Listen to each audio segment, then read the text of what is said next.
안녕하십니까, 김용일 목사입니다. 오늘은 꿈의 성취 9번째 시간입니다. 오늘은 화친 조약을 지키라, 이런 제목으로 하나님 말씀 함께 나누도록 하겠습니다.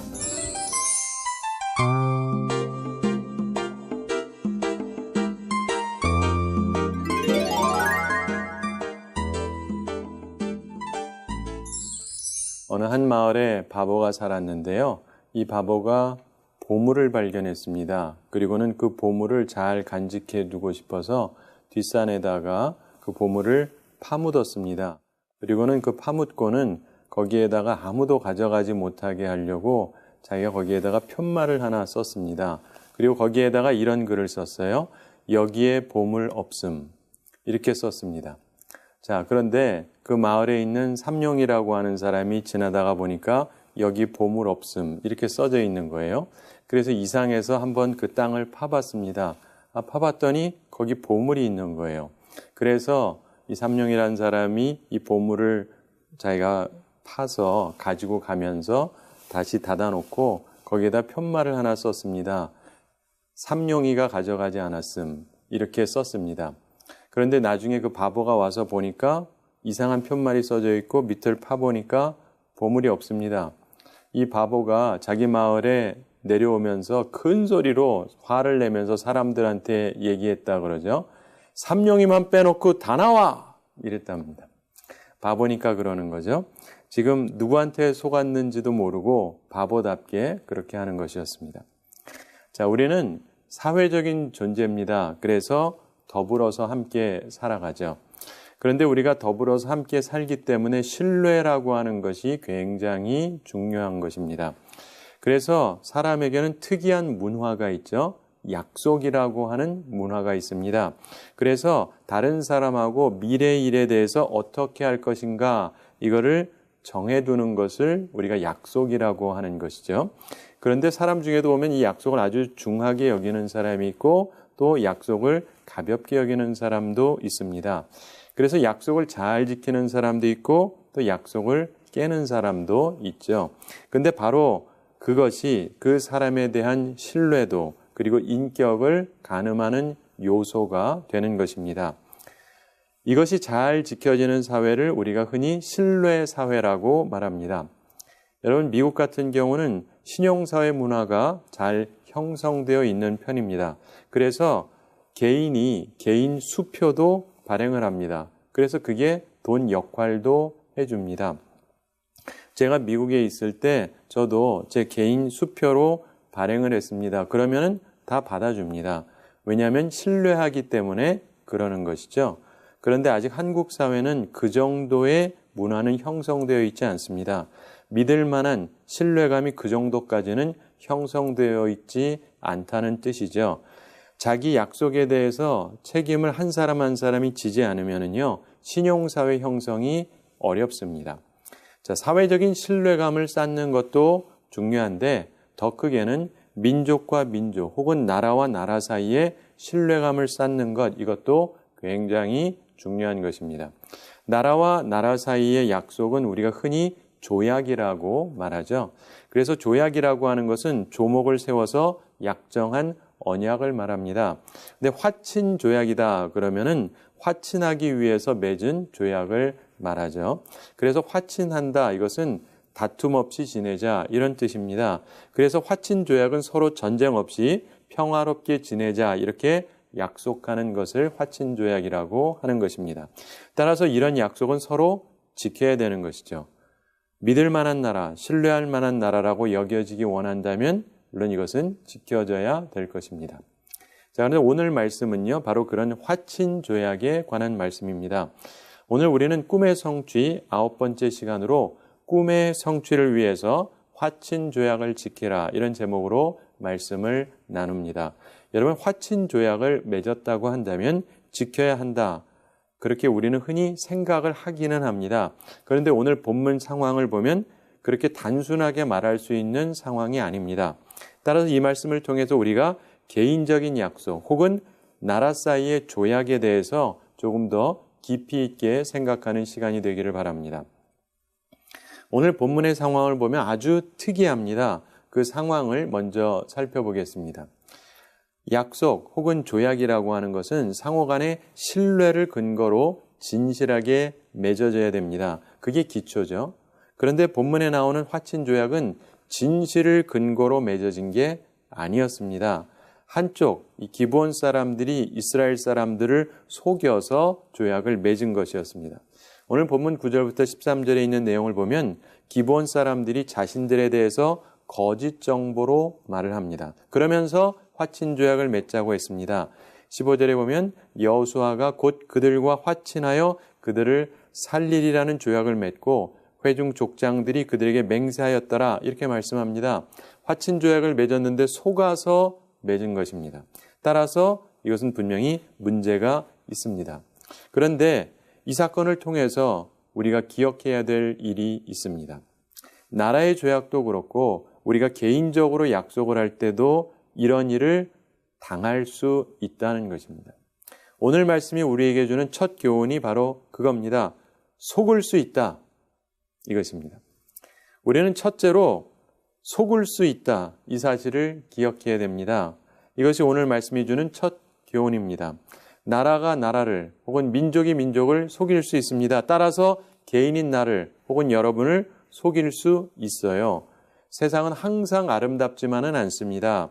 모두 선하지 않아요. 따라서 여러분이 살다가 결정적인 순간에 속을 수도 있습니다. 어떤 사람은 결혼할 때 속아서 결혼하는 사람도 있습니다. 그러면 얼마나 당혹스럽겠습니까? 그래서 어떤 사람은 이혼하기도 하죠. 또 요즘에는 또 혼인 무효 소송이라는 것도 있습니다. 그래서 아예 무효해달라는 거죠. 어쨌든 사람이요, 속을 수 있습니다. 그 사실을 항상 기억하시기 바랍니다. 조금 전에 제가 미국이 신용사회라고 말씀드렸지만 미국에도 사기꾼들이 있습니다. 한국과는 좀 다르지만 거기에도 분명히 있어요. 하여간 나도 속을 수 있다. 이것을 기억하시기 바랍니다. 무슨 말이냐? 주의하라. 이런 말입니다. 세상 만만하게만 보지 마세요. 세상에는요, 악인이 존재합니다. 속이는 사람이 존재합니다. 따라서 주의해야 됩니다. 여호수아도 속았습니다. 그와 함께했던 모든 족장들도 다 속았습니다. 이들이 믿음의 사람들이었고 판단력이 있는 사람들인데도 속았어요. 따라서 우리도 속을 수 있습니다. 그래서 주의하라는 것입니다. 꿈의 성취를 이루는 길에 이런 난관도 있습니다. 속임수가 있거든요. 따라서 우리가 주의해야 되는 것입니다. 어떤 바보 남편이 있었습니다. 아내가 남편에게 소를 시장에 가서 팔고 오라고 심부름을 시켰는데 한 500만 원 정도 받을 수 있다고 말했습니다. 그런데 시장 가는 길에 사기꾼이 그 남편한테 와서 묻습니다. 염소 가지고 어디 가세요? 이 바보가 이거 염소 아니라고, 이거 소라고. 그랬더니 사기꾼이 이거 염소라고 그러면서 나한테 30만 원에 파세요. 그럽니다. 바보가 말했습니다. 이보쇼, 내가 바본 줄 아쇼? 안 파오. 그랬습니다. 근데 조금 지나다가 또 다른 남자가 나타났습니다. 그리고는 말합니다. 그 염소 나한테 파시오. 그래요? 아까 그 사기꾼하고 한패였습니다. 근데 이 바보 남자가 조금 이상해지는 거예요. 그래도 이번에도 속지 않고 그냥 갔습니다. 그런데 가는데 또 다른 남자가 세 번째로 나타납니다. 그래서 말합니다. 어이구, 그 염소 괜찮게 생겼네. 나한테 파시오. 그럽니다. 세 명이 전부 다 이게 염소라고 하니까 자기가 잘못 알았나? 이렇게 생각하고는 그냥 팔기로 했습니다. 바보니까 그렇죠. 그리고는 30만 원에 그걸 팔았습니다. 그리고 집에 돌아왔어요.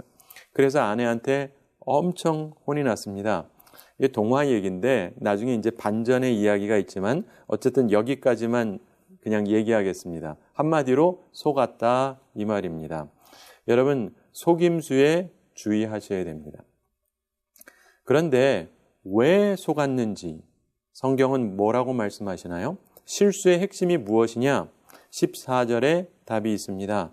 무리가 그들의 양식을 취하고는 어떻게 할지를 여호와께 묻지 아니하고, 바로 이게 답입니다. 어떻게 할지를 여호와께 묻지 아니하였다. 하나님께 묻지 않았다는 거예요. 그래서 속았다는 것입니다. 사랑하는 성도 여러분, 우리가 하나님께 물어야 됩니다. 가능하면 매 순간 중요한 순간에 잊지 말고 먼저 하나님께 물어봐야 됩니다. 너무 당연해 보여서 그냥 묻지 않고 지나갈 수도 있어요. 그런데 그래서 올무에 걸렸던 것입니다. 우리는 항상 범사에 여호와를 의뢰하고 내 명철, 내 이해를 의지하지 말라. 이 성경 말씀을 따라서 항상 하나님께 질문해야 됩니다. 그래서 속지 말아야 되는 것입니다. 오늘 말씀에서 우리가 배우는 두 번째 중요한 교훈이 있습니다. 그것은 속은 후의 반응입니다. 사람은 누구나 한 번쯤 속을 수 있습니다. 저도 그렇고 여러분도 그렇고 속을 수 있어요. 근데 사실 착한 사람들은요, 잘 속습니다. 자기가 착하기 때문에 그냥 믿다가 당하는 거죠. 근데 정말 중요한 것은 바로 그 다음 반응입니다. 우선 상황 파악을 제대로 해야 됩니다. 화친조약을 맺자고 했던 이 기브온 사람들하고 그들의 정황을 우리가 한번 생각해 보겠습니다. 오늘 본문을 보면 가나안 부족이 두 종류로 나뉘어졌다라는 것을 우리가 볼 수가 있습니다. 가나안 부족의 동맹이 하나입니다. 1절과 2절에 나오죠. 6종류의 사람들이 모였습니다. 그리고 2절에 보면 모여서 일심으로 여호수아와 이스라엘에 맞서서 싸우려 하더라 이렇게 말씀합니다. 이들이 동맹군을 형성해서 이스라엘하고 싸우려고 했습니다. 그런데 이 가나안 부족 이 동맹에서 빠진 다른 부류가 있었다는 것입니다. 바로 기브온 사람들이었습니다. 이들은 싸울 생각이 없었습니다. 이스라엘 백성들하고 싸우지 않고 평화 조약을 맺고 싶어 했습니다. 다시 말해서 이들은 다른 가나안 사람들과 달리 마음 상태가 좋았다는 것이죠. 동기가 달랐다는 것입니다. 하나님의 사람과 하나님의 백성을 적으로 삼고 싸우려고 하는 이 악한 동맹에 가입하지를 않습니다. 그리고 이들은 독자적으로 하나님의 사람과 하나님의 백성들, 이들하고 평화롭게 지내기를 원했습니다. 마치 라합이 그러했던 것처럼 이들도 그랬던 것이죠. 따라서 이들은 일반적인 가나안 지역 사람들하고 달랐습니다. 분명하게 달랐습니다. 쉽게 말해서 믿지 않는 사람들 중에도요, 조금 다른 믿지 않는 사람들이 있어요. 예수님을 믿지 않는 사람들 중에도 예수님을 믿는 사람을 적으로 삼는 사람들이 있고요. 우리처럼 믿는 사람들을 친구로 삼고 싶어 하는 사람도 있습니다. 다릅니다. 기본 사람들이 갖고 있던 책략 얘기가 그 다음에 보면은 3절부터 6절에 나오는데 꾀를 내어서 사신의 모양을 취합니다. 그런데 이들이 그렇게 했던 이유는 하나님의 법에 어긋나지 않도록 하기 위해서 속였던 것입니다. 먼 나라에서 온 것처럼 꾸밉니다. 근데 이유가 뭐냐? 화해의 길, 화친의 길을 찾고 생명에 이르는 길을 얻기 위해서 그랬던 것입니다. 근데 그렇게 하려면 이스라엘 사람들이 중요하게 여기는 하나님의 법에 어긋나지 않도록 하기 위해서 자기들 딴에 그렇게 생각을 했던 것입니다. 그래서 이들은 강력한 여섯 민족과 함께 힘으로 살려고 하지 않고 겸손한 길을 선택했던 것입니다. 7절에 보면은 이스라엘 사람들이 너희가 우리 가운데 거주하는 듯하니 우리가 어떻게 너희와 조약을 맺을 수 있으랴 이렇게 얘기하니까 여호수아에게 그들이 이렇게 말합니다. 우리는 당신의 종들이니이다. 겸손하게 다가옵니다. 여호수아가 질문합니다. 너희는 누구며 어디서 왔느냐? 그랬더니 그들이 설명을 합니다. 9절과 10절에 보면 하나님께서 하신 일을 들었다 이런 말을 하고 11절에서 조약을 결심했다 이런 말을 하고요. 12절 13절에서 자기들이 먼 곳에서 왔다라고 하는 증거를 보입니다.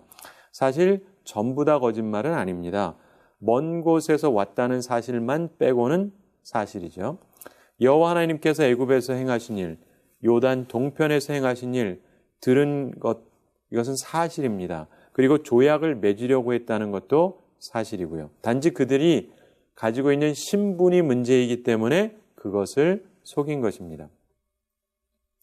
저는 이 말씀을 보면서 나이가 들면서 이런 생각이 듭니다.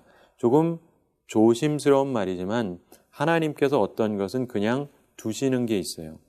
하나님께서 그냥 여호수아가 그리고 족장들이 속도로 그냥 내버려 두신 것 같습니다. 나중에도요, 하나님께서 이 부분 가지고 여호수아나 족장들을 꾸짖지를 않으십니다. 사실 그들이 속았기 때문에 기브온 사람들이 구원을 얻게 된 것이죠. 우린 이걸 보면서 하나님의 넓은 사랑을 볼 수 있지 않나 이런 생각이 듭니다. 때로는 그냥 넘어가 주시는 하나님, 그 넓은 사랑을 우리가 이 속에서 볼 수 있는 것입니다.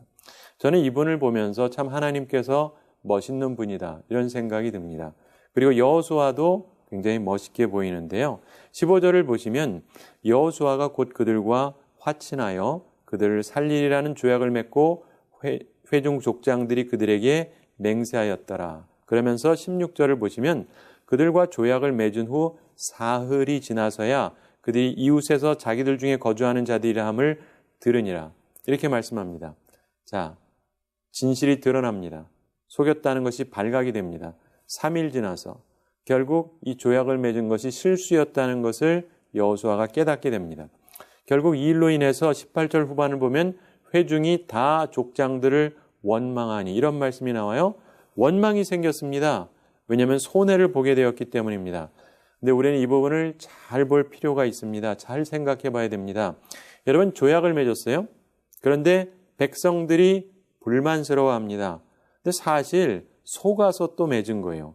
이럴 때 나라면 어떻게 할까? 한번 생각해 보시기 바랍니다. 아마도 짧은 제 경험으로 보건대 많은 지도급 사람들이라면 이 조약을 무효라고 선언할 겁니다. 왜냐? 처음부터 속았기 때문이죠.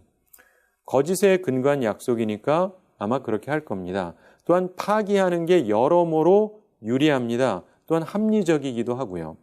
우선 유익을 봅니다. 백성들의 마음을 충족시켜요. 그래서 백성들의 인기를 얻기에 아주 좋은 전략입니다. 게다가 실제로 속은 것이기도 하고요. 그런데 여호수아와 족장들은 그렇게 하지 않았습니다. 화친 조약을 지킵니다.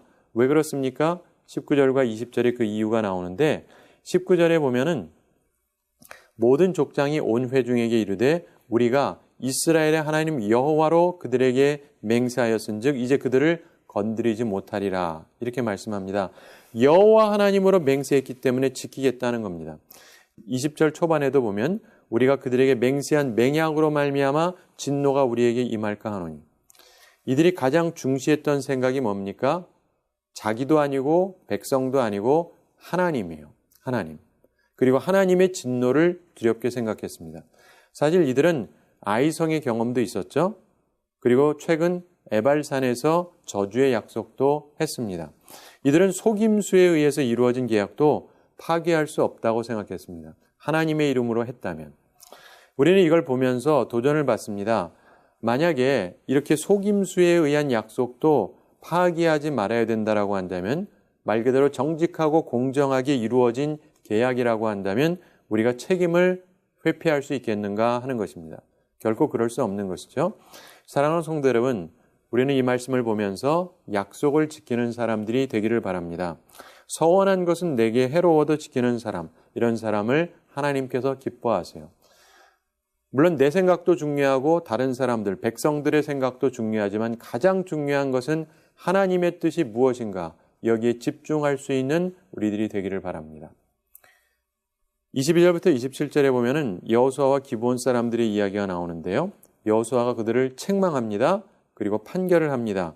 그랬더니 기브온 사람들이 변명하는 내용이 나오고 또 순종하겠다 그럽니다. 그러면서 여호수아가 결정을 합니다. 이스라엘을 향해서는 죽이지 못하게 얘기를 하고 동시에 기브온을 향해서는 종을 삼는 결정을 합니다. 그러면서 양쪽이 다 수용을 합니다. 무슨 말이냐? 정확하게 상황 파악을 하고 난 후에 화친 조약을 지키되 조정할 것을 조정합니다. 사랑하는 성도 여러분, 우리 삶 속에서도요, 우리가 때로 속을 수가 있어요. 속아야 되는 건 아니지만 속을 수가 있단 말이죠. 그때 중요한 것은 그 이후에 우리가 보이는 반응입니다. 상황을 정확하게 파악하고 지킬 것을 지키되 조정할 것을 조정하라는 것입니다. 그래서 상호 받아들일 개선점을 찾아서 보완하고 조약을 서로 지키게 했습니다. 이게 지혜인 것입니다. 특별히 하나님께서 모든 가나안을 멸절시키도록 지시하셨지 않습니까? 그런데 우리는 이걸 보면서 이들을 살려도 됐다라는 부분을 보면서 일말의 따뜻한 여유를 가지고 해석해야 된다는 것을 보게 됩니다. 유명한 성서학자 매튜 헨리도 그렇게 설명을 했죠. 그래서 하나님께서는 자비로우신 하나님이다라는 것을 우리는 이 말씀을 통해서 다시금 배우게 되는 것입니다. 하나님께서 라합 그리고 그 가족도 살려두는 것을 그대로 두셨습니다. 그리고 기브온 족속 살리는 결정도요, 하나님께서 그대로 두셨습니다. 하나님은 사랑의 하나님이시기 때문에 그런 것입니다. 자, 우리는 살아가면서 하나님께서 사랑이시라는 것을 믿으면서 살게 되기를 바랍니다. 마지막으로 우리가 적용점으로 생각해야 될 게 있습니다. 그것이 오늘 기억할 세 번째 중요한 교훈입니다. 그것은 언약은 지켜야 한다는 것입니다. 조약은요, 분명히 명시된 조건이 있습니다. 이것이 지켜져야 되는 것이죠. 그렇지 않으면 그 약속은 깨어지는 것입니다. 상호 조약은 서로 지켜야 하는 것입니다. 화친 조약을 맺었지만 뒤로 적하고 내통하고 다른 생각 품고 그러면 안 되는 것이죠. 그러면 약속은 파기되는 것입니다. 사랑하는 성도 여러분, 결혼도 그렇습니다. 상호 서약을 하고 부부가 되잖아요. 근데 한쪽이 깨면 이미 결혼은 깨진 거예요. 다른 쪽이 지킬 이유가 없어지는 것이죠. 그러면서 결혼이 깨지는 것입니다. 따라서 약속은 지켜져야 합니다. 여러분, 미국 사람들이 잘 쓰는 표현이 있는데 promise is to keep. 약속은 지키려고 있는 것이다. 참 중요한 말이잖아요. 약속은 깨려고 있는 것이 아니라 약속은 지키려고 있는 것입니다. 사랑하는 성도 여러분, 조약은 서로 지켜야 됩니다. 따라서 화친 조약, 서로 평화롭게 지나기로 작정한 것, 이런 것은 지켜야 됩니다. 특별히 하나님을 생각하며 하나님의 이름으로 했다면 지켜져야 되는 것이죠. 평화하기로 했으면 계속 평화하려고 함께 노력해야 하는 것입니다. 제가 한 가지 이야기 말씀드리면서 오늘 말씀을 정리하겠습니다. 유명한 이야기로 여러분도 아시는 분이 많을 것입니다. 예전에 영국 빅토리아 여왕 당시에 수상이었던 팔머스터 경에 관한 이야기입니다. 이 팔머스턴 수상이 웨스트민스터 다리를 건너는데 앞에 가던 작은 소녀가 우유통을 실수로 떨어뜨렸습니다. 근데 우유통이 깨지면서 우유가 다 쏟아집니다. 그랬더니 소녀가 슬피 웁니다. 왜 그러냐면 이 소녀가 가난한 집의 소녀였어요. 그래서 우유도 다 쏟고 우유통까지 다 깨지고 그러니까 정말 큰일이 난 거예요. 뭐 부잣집 소녀라면 별게 아니겠지만. 그래서 이 소녀가 슬피 울고 있습니다. 그 장면을 보고 이 팔머스턴 수상이 소녀를 위로해 줬습니다. 그러면서 도와주고 싶은데 마침 자기가 가지고 있는 돈이 그 자리에 없었습니다. 그래서 그 소녀에게 내일 이 시간에 이 장소에 와 있으면 자기가 그 우유값 그리고 깨진 우유통값 이걸 다 자기가 주겠다 이렇게 약속을 했습니다. 그 약속을 듣고는 아이가 마음의 평안을 얻고 떠났습니다. 다음 날 아침이 되었습니다. 이 장관들하고 내각 회의를 하다가 이 수상이 갑자기 깨달았어요. 어제 그 소녀랑 약속했다는 걸. 사람이 정신없이 이런저런 일을 하다 보면은 잊을 때가 있죠. 그래서 이 수상이 내가 늦었구나 깨닫고는 급히 일어나서 나갔습니다. 그 다른 사람들이 다 놀랍니다. 내각 회의를 하다가 갑자기 수상이 나가버리니까요. 그리고 이 수상이 나가서 달려갑니다. 그 소녀가 그곳에 있어야 되는데 그래서 힘껏 달려갔고 가봤더니 마침 그 소녀가 기다리고 있었습니다. 그 소녀의 마음에는 참 불안감이 좀 있었겠죠. 그분이 나타나지를 않으니까. 그런데 드디어 기다리던 아저씨가 나타났습니다. 그리고 그분이 자기에게 돈을 줍니다. 그래서 이 아이가 이 어려움이 해결이 됐습니다. 자, 사랑하는 성도 여러분, 우리가 살면서도 보면요, 신실한 사람은요, 약속을 지킵니다. 그래서 믿음의 삶을 살았던 많은 사람들, 서양에 있었던 많은 훌륭한 사람들은요, 어린아이하고 했던 약속도 지키려고 노력을 했다. 우리가 그것을 통해서 많은 교훈을 얻지 않습니까? 우리나라도 그런 나라가 되기를 바라고 우리도 그런 사람들이 많이 나와야 될 것입니다. 여호수아가 약속을 지켰습니다. 그리고 팔머스턴 수상도 약속을 지켰습니다. 사랑하는 성도 여러분, 하나님께서도 약속을 지키십니다. 예수님께서 오셨고 분명하게 말씀하셨습니다. 다시 오시겠다고. 그리고 우리를 영원한 천국으로 이끌어 가시겠다고 약속을 하셨습니다. 주님께서 언젠가 다시 오실 것입니다. 그리고 우리를 천국에서 영원한 생명을 누리도록 이끌어 주실 것입니다. 사랑하는 성도 여러분, 여러분의 삶에서도요, 화친주약 지키시기 바랍니다. 특별히 하나님과 우리 사이의 약속 지키게 되기 바랍니다. 하나님은 약속을 지키시거든요. 어린 소녀가 수상을 기다리는 것처럼 우리도 하나님의 약속을 믿으면서 우리 할 일을 하게 되기 바랍니다. 우리가 할 일이 뭔지 아세요? 소망을 잃지 않는 것입니다. 그리고 믿는 거예요. 하나님의 약속을, 하나님의 사랑을. 그렇게 우리가 하나님을 바라보면서 하나님으로부터 복을 받게 되기를 바랍니다.